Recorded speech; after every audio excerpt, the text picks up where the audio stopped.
girl that they kind of adopted, and she died. And the mom came back, mom and dad both came back and hugged everybody and said, thank you so much. And the guys were like, what?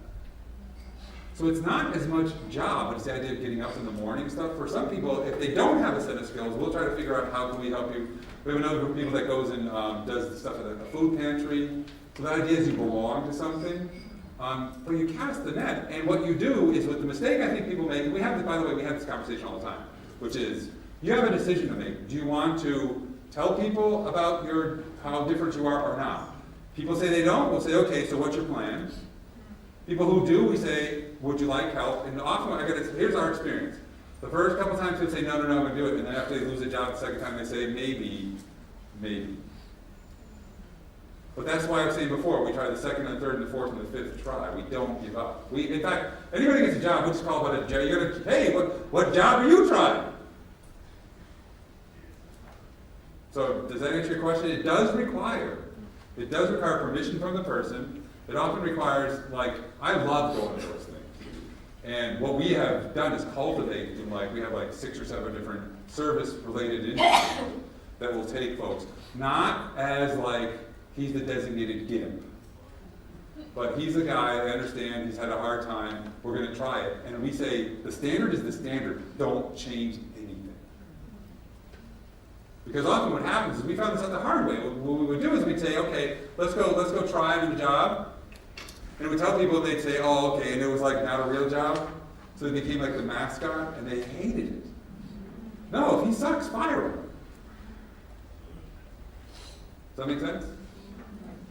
All right, so that's how you manage. So within that, then, we have to think about uniformity is not what we're looking for here. There is no such thing as consistency. Get rid of it. Life is messy. You have a plan A, a plan B, and a plan C. It's a reality that we have to deal with, which is some people like other people more than they like you. Some people like you more than they like other people. The reality is going to be this: that everybody has people they like and they don't like. Everybody has situations that they're good in and they're not so good in. So the notion that we all come up with, when this happens, we do this, is crazy. What we want is, again, this structure. We want a structure that's flexible enough that allows. So the example I always use is I'm 6'2", I'm a relatively large person. People are going to respond to me differently than somebody who's 5'1" and has a squeaky voice. So the notion that we're all going to do the same thing in a consistent way, no, we look for concordance, not consistency. Recognizing that there's going to be variation from person to person, but we're all pulling in the same direction. Because what do we know? What worked yesterday often doesn't work today. And that's why we want to have a series of things that we can try. A series of things to think about and how we organize ourselves. So this kid gets it. Clean underwear, Mom. If I were in an accident, I'd probably shit my pants anyway. You know what I mean? So we try to make these plans, but the kid gets it. You make all these plans, but Mike Tyson said it. The other reality is, somewhere in here, but Mike Tyson said everybody's got a plan until they get punched in the mouth. And that's what I think we need to be prepared for, is that we have a plan A, a plan B, and a plan C. The other thing is that you can probably tell us we're consistent having fun, and we don't force people to do anything. I can't make you. Now, if that becomes how we're doing treatment, it's going to be fun, it's going to be great, you're going to love to swim, I don't think they agree. But if we're dragging people into any service, we're screwing them. We can make people do things they don't want to do, but we pay a really high price. That's a foundational element to managing behaviors of concern. What is meaningful to you may not match what I think is meaningful to you, but you're sitting in the driver's seat. It makes it messier. It makes it harder, especially when you get family members that are motivated to say he needs to do this, or you get insurance companies that are saying you better do this treatment, he only has this amount of time. But the reality is that's a mistake. We did a semi-longitudinal study of a group of 83 people who ended up being 75 at the end of the year 20. What we found is that when we stopped saying this is your treatment and we said we're going to work together collaboratively to figure out what's going to happen, their behavioral difficulties was reduced very significantly. They were engaged with their families at much higher levels. Their satisfaction with life was extraordinarily high. Because we just said, okay, we're going to back away, and you're going to make a decision. Now, if we think it's getting to a point where there's too much risk and there's danger, then we're going to intervene. But we're going to help you draw the map. That's what our job is. And it's okay for you to tell me you think I don't know what I'm talking about. So, the success that you have will be the direct result of the relationship that you have. Doesn't matter how well conceived it is, if you don't have a good relationship, it'll fail. You see it all the time. I mean, we see it all the time. Usually we're called, it's like the end of the road. They've had the 53 other people, and everybody says, oh, we tried that, oh, we tried that, oh, we tried that. But the reality is they did. I cannot tell you how many incredibly well, technically good, great even programs that we've seen that have failed miserably. Because people were interviewed, they were delivering an intervention. They were not creating a relationship. And that doesn't, by the way, doesn't mean you have to like everybody. You don't have to like people. They don't have to like you. But the idea is you're going to demonstrate all over and over again that it's your life. I'm here to help. I'm here to help. You tell me. You want me out the door? I'll leave. I will do my best to help you in a way that makes sense to you. So what we want is we want to think about this. I've got your back. That's how we think. Our job is to have each other's back. No matter what, it's going to be okay. Now, anybody questions? Comments? Yeah. So I work in pediatrics. You work in pediatrics. Often we work within the constraints of child protection Right. and obligations that you have to go to school. Right. So there's a really big issue for the non-supportive family who are, who are abusing their kids or whatever, Right. not letting them in, and the kids have to go to school. Right. So you've got two lots of constraints to then develop. Well, that's hard. You couldn't hear that, so we should skip it. She said she works with kids, and a lot of times what happens is you have governmental intervention in terms of child protective services, and then you also have families that are often chaotic, and they're, So let's think about this in multiple ways. Number one, you have a kid from a chaotic family. So what do we know? That family never valued school. So, but that's, now it's simple and it's basic, but so I have a sort of a bifurcated life. I spend a lot of time with kids, and spend a lot of time with adults. So I half my life with kids, half my life with adults, and another half with people with substance abuse, and another half with people with but one of the things that's really interesting for families, where do you start? Your question is, where do you start? You have somebody saying, he's got to go to school. You have a family that's not going to get up, not going to get him moving. In fact, it's going to say, it's okay, you can skip. I never went to school. Look at me, I'm fine. While they're getting their STEM to smoke whatever interesting drug they can smoke, or while they're teaching them how to rob from other people and that kind of stuff. But if you know that, and you know that there's no value in school, the mistake I think people make, and this is something that we actually published some stuff about this, which was we shifted. I was in charge of the school for all those kids, and they were all teenagers, and they had all been thrown out of every other program. And they were we were the end of the line. And our thing was, we just moved away from, you have to be in school to, okay, what are you going to school for? Why are you going to be in school? Okay, do you want them out of your life or not? We had some kids who said, if I could just get CPS off great. So the idea is you're going to go to school to get CPS. And then we had simple questions like, how many days this week you need to make?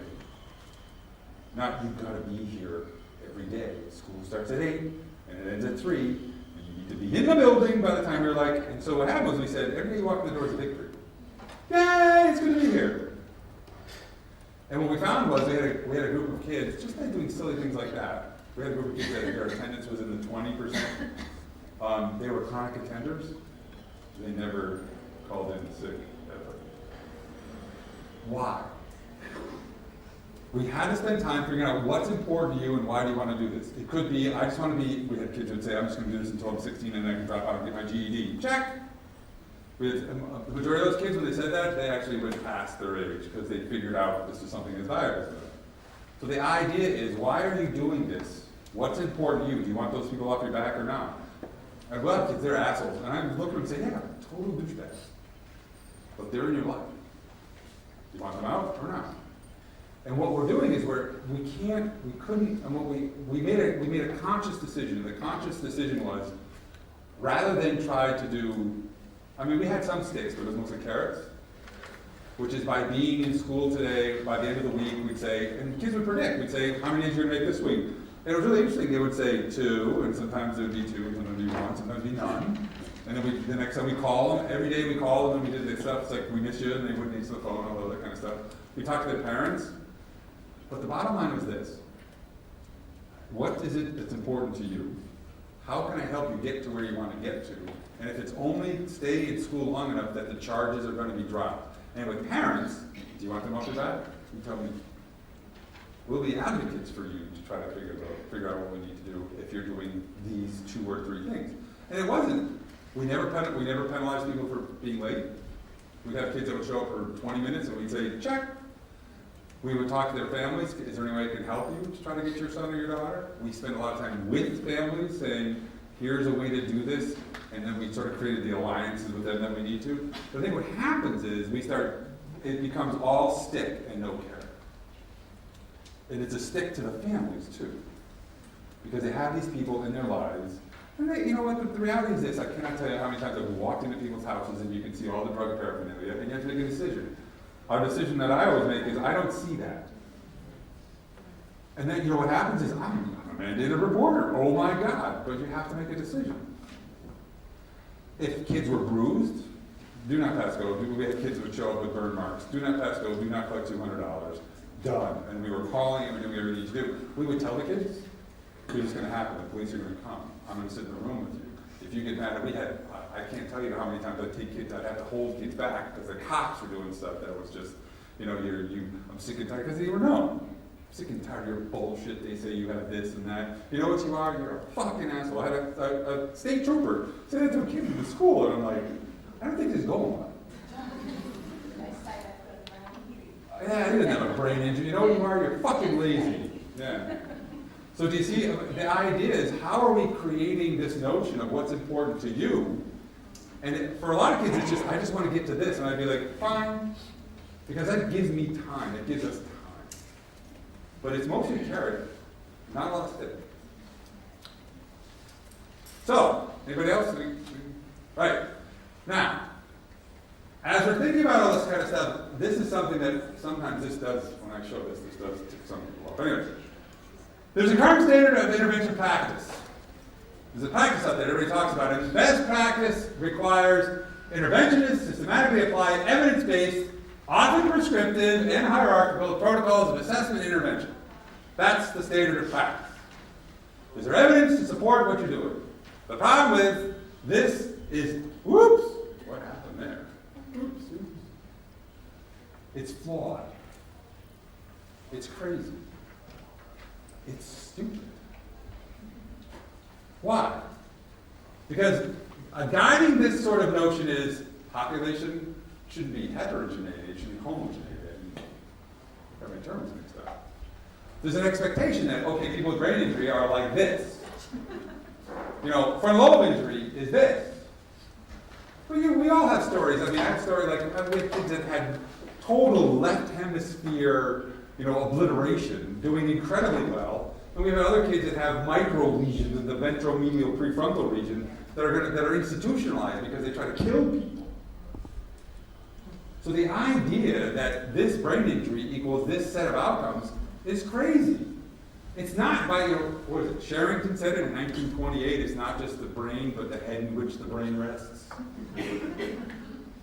It's like, it's not just, we know a little bit because of your brain injury, but we've all come to this circumstance with these incredibly different histories. And those histories mean our responses to whatever difficulties we have is going to be varied from person to person.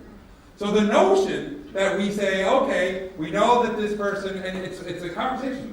I mean, Jenny will tell you, when we were getting involved, she's like, okay, we're going to pick this, and I'm like, nah. Just check the box, they have a brain injury. But, we have a research protocol, so we have to do what you have to do for a research protocol. But the bottom line is it doesn't matter. What do I know? You had a brain injury. That's all I know. I might know the length of your PTA. If we have a lot of people that it's 10 years post and they're coming to us. Does your level of PTA really matter now 10 years post? Not really. It's a measure of severity, I get that, but 10 years post? It's good to know that you had a right hemisphere or left hemisphere injury. That's good to know. But does that then determine what I should do? Clinical control. You know, most of the well-designed studies are who's doing the implementation. Highly motivated graduate students. That they work in they have our spot, and they come to our spot, and we can control this and control that. Does any of you working in people in the community have any of that? No. We're not in control. What we're doing is we have moments that we touch people, and they come and they go, and they come and they go, and they come and they go, and what we can do is we have these moments. So we don't have clinical control. We don't have environmental control. Intervention is competence. There's an expectation that people will know how to do this. And people don't know jack. What we know is we know little bits. And if I'm asking you, if you were trained as a physiotherapist to do your treatment in a certain way, and I say, oh, by the way, Jack's coming in, and he likes, you're female, you're a 28-year-old female, he likes to say, come in Tokyo with your boobs. What do you do in response? Jack does not need physiotherapy. Take care of the behavior, and then I'll be able to. It doesn't work that way. It doesn't work that way. Environmental consistency. We expect that people live in messy worlds. The world's a mess. Intervention consistency. We're all going to do the same thing in the same way at the same time. No, we're not.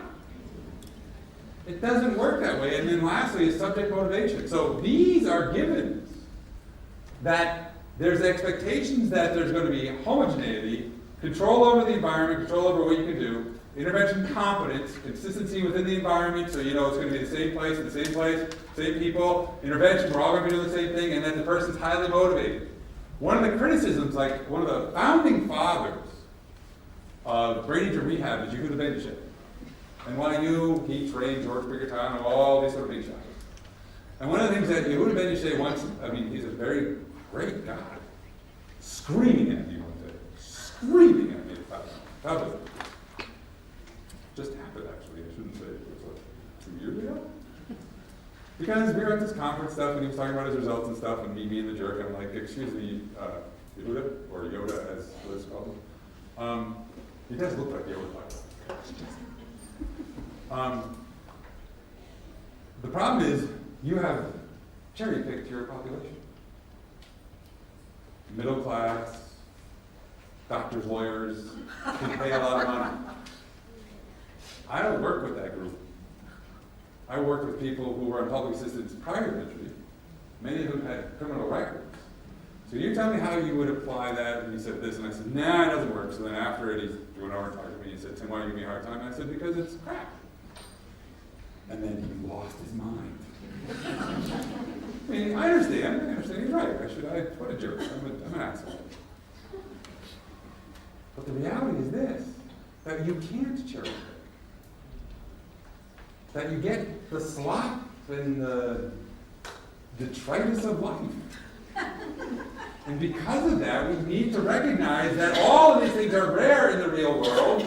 So by attempting to follow a prescriptive set of best practice protocols, we are both frustrated and fruitless in our endeavor. Anybody mad yet? I did this at the American Association of Neuropsychologists. That's how I started. We laughed, we cried, it was mostly crying. But again, the mistake that we make is we think we have here is evidence-based practice. It's good to take what's known out there. So there's lots of good things that we should pick and choose from. But the idea that we are going to follow a protocol in the same way with everybody is crazy. So we have our behavioral, you see it all, you see it in the States. We have the behavioral, response team. And what we do is this, and this. And I look and go, that's a mistake. What we want to do is we want to have a behavioral response team that does two things. Prevents, so it goes, starts talking to natural networks and tries to figure out what they're going to do. Secondly, when stuff happens, instead of going in and doing an intervention, coaching other people to do it. We learned that with, like I said, we had 5,000 people and there was 4 of us. And the reality is, it doesn't matter if you're good at this. What matters is, can you teach the people that are going to be with the person long after you are better, bitter memory? And how are we spending as much time with those networks of support? So it's sort of a daisy chain kind of, how do we do this stuff? Oh, if somebody's interested, let's get them involved. Here's what we need to do. Here are some basic things that you need to understand, and we need to say it in such a way that it doesn't seem too complicated. You know, one of the things, I work with kids too, and what used to drive me crazy was, OT, physios, and all that stuff, the kid would be discharged into schools, and the recommendations in no way, shape, or form had any relevance to school. None. And what would happen is that families would hold on because they're the experts, and you school people, you're morons. You don't know brain injury. And I cannot tell you how many times it'd be like you'd have to negotiate. And we have to be really careful about that, because what I'm doing is a small part of a larger whole, and I have to figure out where is this person's life going? What are they trying to manage in their life in a reasonable way? So this is really busy. I apologize, but I try to make it pretty. This is it. This is how we do our work. That's it. Any questions? It's pretty straightforward. So, let's start at the top and work our way through it. This is every intervention, everything we do is based on this. This is, by the way, if you are interested in when, we'll, hopefully in the next year, we'll figure stuff out in Melbourne. This is what we're using. This is what we're teaching. This is the framework that we are we're starting to, next week, we're sitting down with a whole bunch of people saying, this is your life. So here, it's a framework, like I said, a framework. What time is lunch, by the way? Okay, good. I wanted to make sure, because I thought maybe it's 12:30, and then I said, skip it, I'll come back to it. All right, so we start here. First series of questions that we ask is this little gray box. What's the problem? What is the problem? The problem has to be objective, observable, and measurable. I have to be able to see it, to be able to call it a problem. So the problem is not he's non-compliant. That's a theory. The problem is when you ask him to do something, he punches you in the nose. The problem is he's unmotivated. The problem is not he has inappropriate behavior. The problem is you go down the list of what many people talk about as problems. Those are all theories. The problem is, can two strangers sitting in a doorway look and say, that's it? Now, that seems silly, doesn't it? But did you ever notice that when you go to team meetings and everybody talks about the problem, everybody comes from a different direction, and nobody's really talking about the same problem? Especially when it comes to behavior. The problem is he's non-compliant with treatment. The problem is he's not non-compliant with his meds. The problem is that he's not coming to, the problem is this, the problem is that. No. The problem is he's doing this, or he's not doing that. Does that make sense? It's objective in the sense that I can see it. It's measurable, so I can say this is the number of times, this is what it looks like. This is where it happens, this is when it happens. In concert, we're also asking this question, which is, what is the valued outcome? Why are we doing this?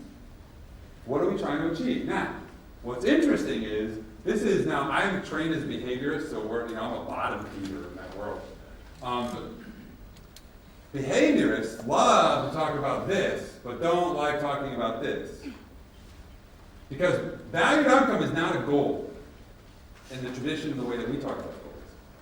Valued outcome is that what do you want to get out of your life?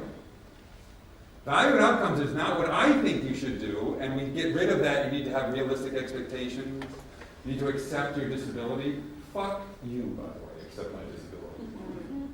We all have them. None of that stuff, which is, it's personal to you. What is important to you? It's meaningful to you. It's the reason to get out of bed in the morning, and it also needs to be aspirational. I aspire to something bigger. By the way, anybody know the literature on self-esteem? One of the things you hear a lot from people with behavior problems post-injury, people talking about they have low self-esteem, their self-esteem is low, and we need to build their self-esteem. You know the literature on self-esteem? You want people to gain more self-esteem? You know how you do that? You don't say, good effort, Billy. You don't they talk about like catch 'em being good and all that kind of crap. You say, you're going to work on something hard and you achieve something that was difficult to you. That's how you gain self-esteem. It's pretty clear. So an aspirational goal or an aspirational outcome is critical. And often what happens, you see again with people with behavioral difficulties, what we do in some ways is we do this sort of an absence of problem behaviors. That's our goal. We want you to stop doing this. And that's dangerous. That's dangerous. It is not aspirational. It is sort of minimally competent. So what are we doing that you think about your life? So like I said, my friend Jim in Walmart, I want a job. I want to have a reason to get up in the morning. I want to get a paycheck. I want to be able to live on my own. I don't want to have people around. Objective, measurable. We could see it. When he went in with the women and said he wasn't going to rape them, that was pretty observable. We knew what the problem was. He goes in to hotel rooms of unsuspecting women and says, I'm not going to rape you. That's clear. He did not understand social boundaries. So that's all crap, and we make up all this bullshit terms. What we really need to do is say, that's it. Jim, don't go into hotel rooms and talk to strange women. That's not that hard to figure out. Jim, you're at Walmart. Your boss says stay in the box. I got it. Not be a good employee.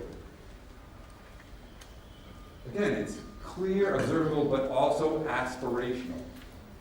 So we have a problem, we know what the outcome is, those are in parallel, and then what we do is we all come up with theories. I have a theory, you have a theory, I have a theory. By the way, that's team meetings. Everybody's got a fucking theory. Everybody's got a theory. Everybody's got a theory. And that's fine. In fact, we spend a lot of time generating theory. In fact, one of the common, what would the word be, scripts that we use is when someone says, I think this, we say, that's a good theory. You have a theory, I have a theory. You have a theory that everybody hates you. I have a theory that not everybody hates you, but you're a pain in the ass. Let's test them. So, like, we had a 21-year-old guy who had a theory that women really dug him. If you get my drift. Chicks dig me. And all they needed to do was just be around them, and like honeys, the bees to honey, they would flock to him. And he did interesting things, like he would just walk up to him and say, hey, you want to fuck me? Because the chicks dig him, man. That was his theory. And I had a theory. I have a theory that is they think you're going to rape them and they hate you. No, I've never been arrested. So what do we have to do? We had his theory, which was, his theory number one was chicks like him, and that they're all trying to, and my theory was that no, the reason that you're not getting anywhere and that bad things happen to you is because you are a fucking creep. His mother had a theory, or I should say his mother and his father had a theory, and that is that he just needed to get laid. He was sexually frustrated, which I could get behind that. I could see how that would be. So we had to test it. So how do we test it? Anybody? What's that? Take it to a bar. Oh, we take him to a bar. That would have been crazy. Come on. Take him to a brothel. What the hell's the matter with you, Ozzy? See, you're sitting there quietly, and in your head, you're all debased. Sexually, I don't know what. It must be the surf culture. You're all half naked most of the time. No! Took him to a mall. Malls are everywhere in the United States, although they're dying now. And we live near a mall, so we're walking to the mall and all this other kind of stuff. And so he's walking and he's like, hey, and they're like young, way too young women and me and him. So I kind of back off a little bit, and he goes and he grabs a girl. Says, hey, how you doing? My name's Tim, of course. My name's Tim, and you look really fine. And I look at she says it's hard. She kind of takes her arm and she kind of walks away. And I kind of catch up to him and say, so what do you think? He said, oh yeah, I think she really liked me. It was his theory. I liked him. I said, wait. So I turned around and I ran after her.